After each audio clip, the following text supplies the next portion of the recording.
ಇನ್ನು ಬೆಂಗಳೂರಿನ ವಿಶ್ವವಿಖ್ಯಾತ ಕರಗ ಮಹೋತ್ಸವ ಬಹಳ ಅದ್ದೂರಿಯಿಂದ ಜರುಗ್ತಾ ಇದೆ. ಧರ್ಮರಾಯ ಸ್ವಾಮಿ ದೇವಸ್ಥಾನದಲ್ಲಿ ದೇವಾಲಯದಿಂದ ಕರಗ ಗಾಂಧಿನಗರದ ಅಣ್ಣಮ್ಮ ದೇವಿ, ಯಾಕಂದರೆ ಆಕೆ ನಗರ ದೇವತೆ ಅಣ್ಣಮ್ಮ ದೇವಿ, ಬೆಂಗಳೂರಿನ ನಗರ ದೇವತೆ.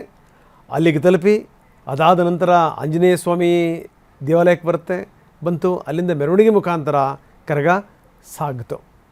ಲಕ್ಷಾಂತರ ಜನ ಸಾಕ್ಷಿಯಾಗಿದ್ದರು. ಇದಕ್ಕೆ ದೊಡ್ಡ ಪ್ರಮಾಣದಲ್ಲಿ ನಡೆಯುವಂಥ ಐತಿಹಾಸಿಕ ಕರಗ. ವಾರಗಟ್ಟಲೆ ಅದರ ಪ್ರೊಸೀಜರ್ಗಳು ನಡೀತವೆ.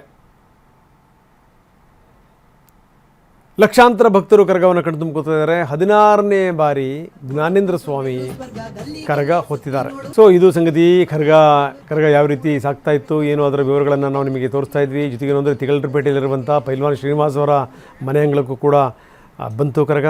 ಬಂದಂಥ ಸಂದರ್ಭದಲ್ಲಿ ವಿಶೇಷ ಪೂಜೆಯನ್ನು ಕೂಡ ಸಲ್ಲಿಸಲಾಯಿತು. ಇದು ಸಂಗತಿ. ಯಾಕಂದರೆ ಈ ಕರಗಕ್ಕೆ ಒಂದು ದೊಡ್ಡ ಹಿನ್ನೆಲೆ ಇದೆ, ದೊಡ್ಡ ಇತಿಹಾಸ ಇದೆ. ಜನ ಭಕ್ತಿ ಭಾವದಿಂದ ಇದರಲ್ಲಿ ಇನ್ವಾಲ್ವ್ ಆಗ್ತಾರೆ. ಪ್ರಮುಖ ದೇವಾಲಯಗಳೇನೇನಿದೆಯಲ್ಲ ಆ ದೇವಾಲಯಗಳನ್ನೆಲ್ಲವನ್ನೂ ಕೂಡ ಕರಗ ಸುತ್ತುತ್ತೆ. ಅಲ್ಲಲ್ಲಿ ಭಾವೈಕ್ಯತೆಯನ್ನು ಮೆರೆಯೋ ರೀತಿಯಲ್ಲಿ ಕೆಲವೊಂದು ಮಸೀದಿಗಳಲ್ಲೂ ಕೂಡ ಪೂಜೆ ಆಗುತ್ತೆ. ಅದು ಇದರ ವಿಶೇಷತೆ.